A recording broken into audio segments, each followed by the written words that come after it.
I'm Michelle McIlveen and I'm the Chair of the Assembly Committee for Culture, Arts and Leisure. I've been an MLA since the restoration of the Assembly in 2007 and I represent the Strangford constituency. As you may know, the committee's primary roles are to scrutinise the work of the Department of Culture, Arts and Leisure and to advise and support the department in the development of policy. We look at issues as diverse as the redevelopment of Ravenhill, Casement Park and Windsor Park and the promotion of sport for women, to issues around the conservation of salmon and funding and facilities for the arts. The committee is very active and regularly meets outside of Parliament buildings. Last week we held our meeting at the Public Records Office, very near here, and this Thursday we'll be meeting at the Grand Opera House before hosting an event at Spacecraft to celebrate Creativity Month. I'm delighted to be here today to address this conference on the committee's behalf, and the committee really does acknowledge Audiences ANI is the audience development agency for Northern Ireland and as a strategic partner for the Arts Council. The committee is focused on creating partnerships that will support its key functions of holding the department to account and working with it to develop new policies. Unfortunately, I do have to go back to the Assembly shortly after I've spoken. However, I do know that you will be involved in a variety of interesting activities today, and I'm sure that you will derive considerable benefits from them. I understand that today's conference will explore collaboration within the arts here, examine how collaboration can be the basis for survival in this hard-pressed sector, explore how arts and cultural organisations can collaborate and work better together, identify the benefits of collaboration and share collaboration stories and best practice case studies. Today I want to talk to you about a number of issues that tie in with the conference's theme of collaboration. This is a theme that the committee considers on a regular basis, and it's something that no organisation can ignore at a time of reduced budgets and pressure to rationalise. You know better than most that there is often an emphasis on collaborative ventures as the basis for applying for EU and other funding.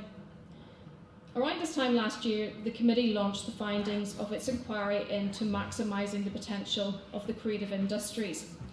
The recommendations of this inquiry advocated a great deal of collaboration, not least for much closer cooperation between DCAL, DEL, DE and DETI.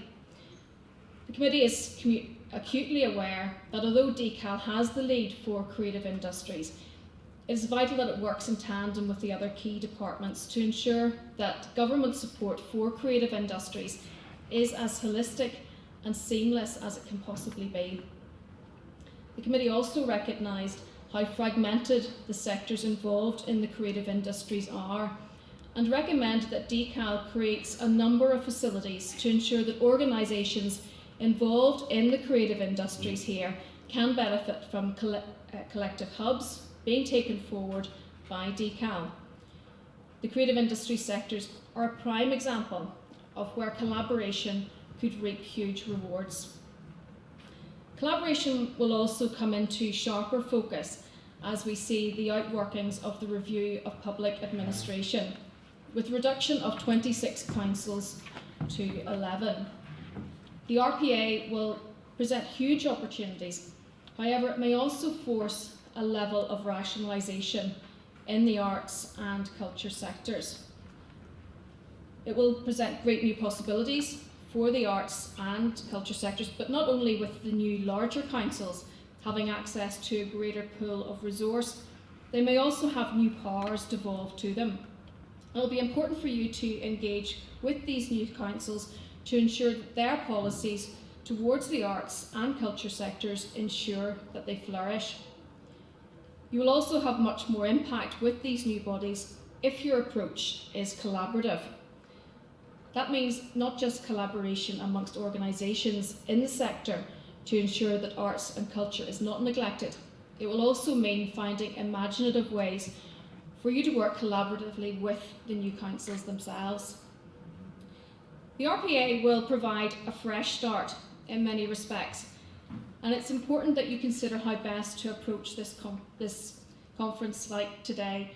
And this will allow you to consider how the councils can be engaged and how you can use your collective weight to get your message across. I understand that as well as audience NI members here, today we have around 30 international delegates as part of the European Grundtvig Learning Programme, and I believe that these representatives come from a variety of our EU partners, including Spain, Belgium, Norway and the Netherlands.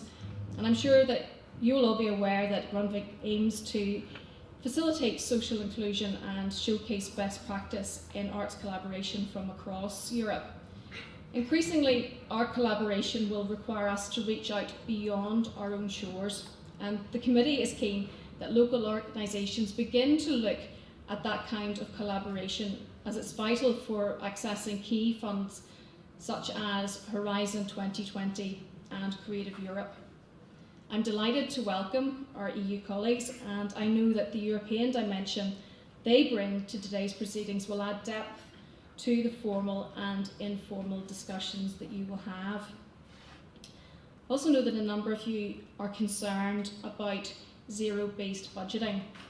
Many of you will be aware that the Department of Culture, Arts and Leisure has asked the arm's length bodies that it sponsors and other organisations that it funds to prepare budgets based on the department's priorities of social inclusion and tackling deprivation.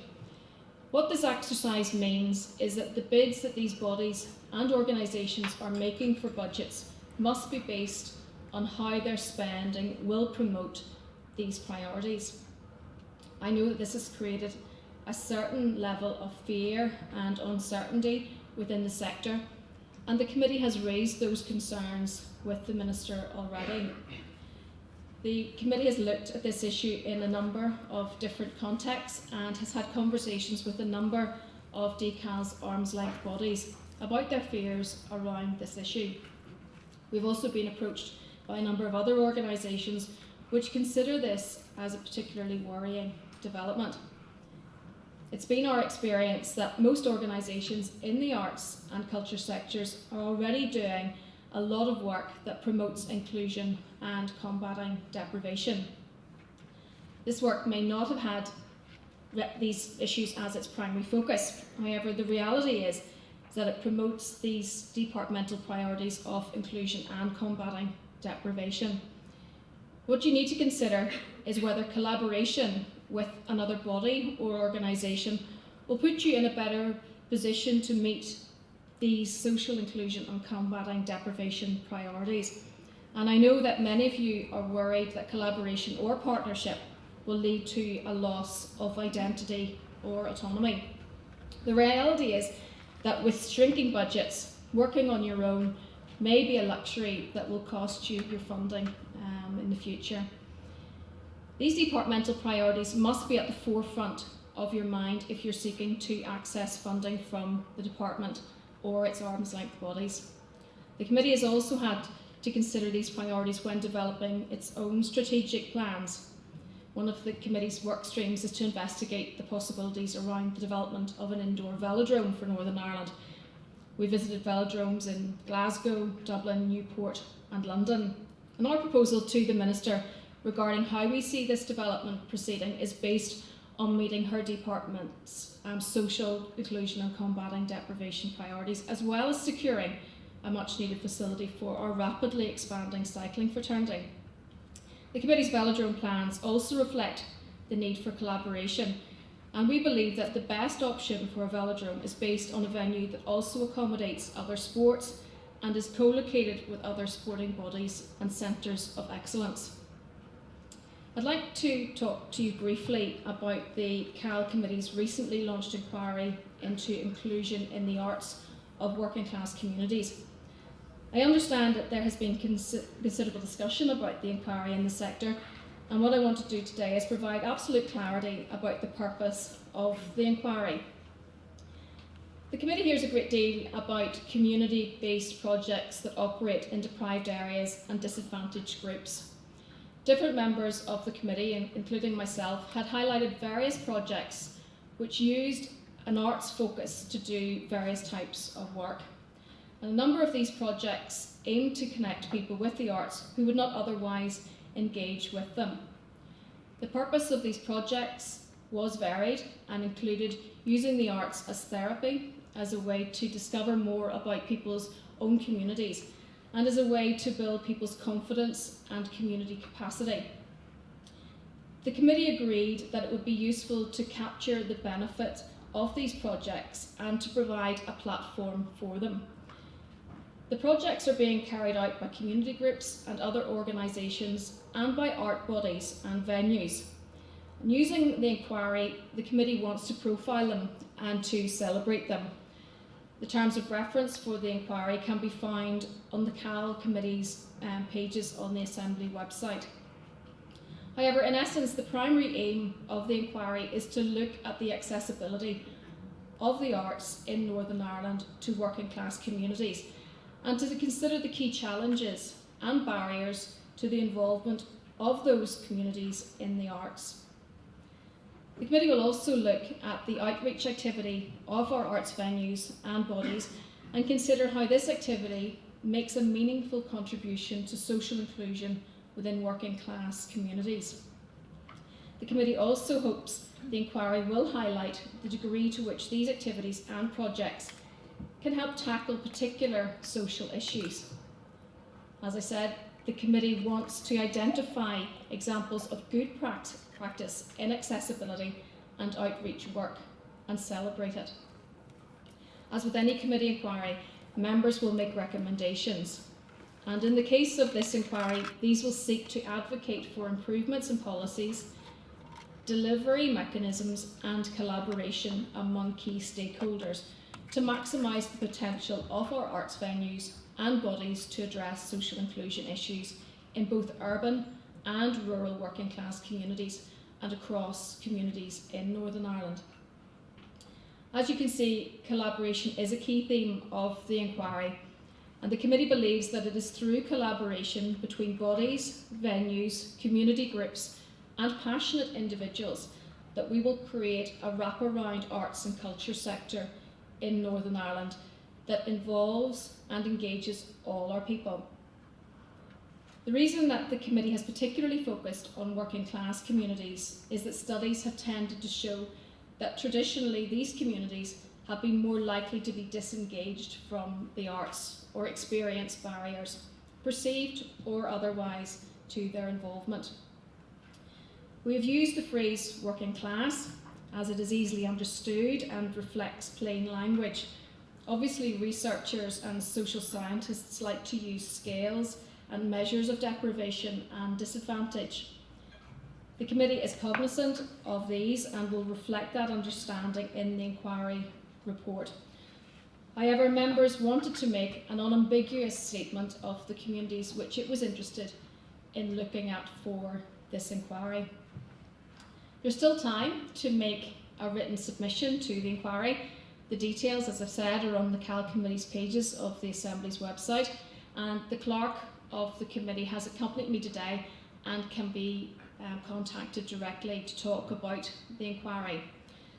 We will begin oral evidence sessions of evidence later this month, and bulletins about the inquiry will appear on our Twitter feed, which I've been told to advertise. I would like to highlight a good example of collaboration that's of interest to the committee's inquiry. And you may recall that before Christmas, DCAL undertook an initiative to provide free tickets to shows and exhibitions. And this really is a wonderful example of how collaboration between organisations can have a real and lasting impact on local communities and widen access to the arts.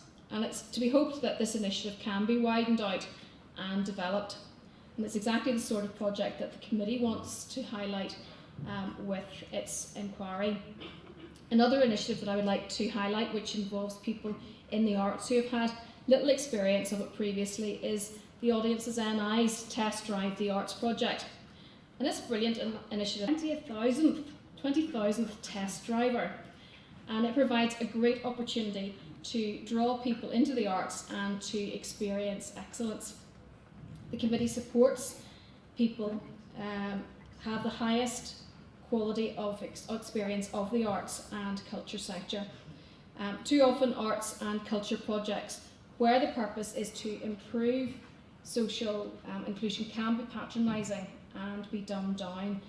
And the arts and culture should be experienced in all their glory and not packaged in a lesser form for community use. Collaborative venues in the arts and culture sectors will lead to the sharing of resources, skills and knowledge, and the pooling of these commodities will allow organisations to have a greater impact on their target audience. Arts and cultural organisations are uniquely positioned to tackle ongoing social issues, and I know the organisers of this conference are seeking to empower you to increase and improve collaborative projects that you undertake. Too often collaboration is viewed with suspicion and a belief that it will diminish an individual organisation's business and its identity. This does not have to be the case. Collaboration with altruism at its heart can provide the organisations involved with a higher purpose and drive an holistic approach. I would like to thank Audiences NI for asking me to speak today, and I would like to thank all of you for your attention. And on the behalf of the committee, I want to encourage all of you to engage with our work and that of the other statutory committees and the Assembly generally. Our work is focused on what our communities need, and our purpose will be more focused by being well informed, and that's where you come in. Audiences NI can reflect the views of its members to the committee, and we will do our best to deliver on that. Again, I'd like to thank you for listening, and I wish you well for the remaining proceedings for the rest of today, and I do hope that you enjoy Belfast for all those who are visiting with us today. Thank you very much.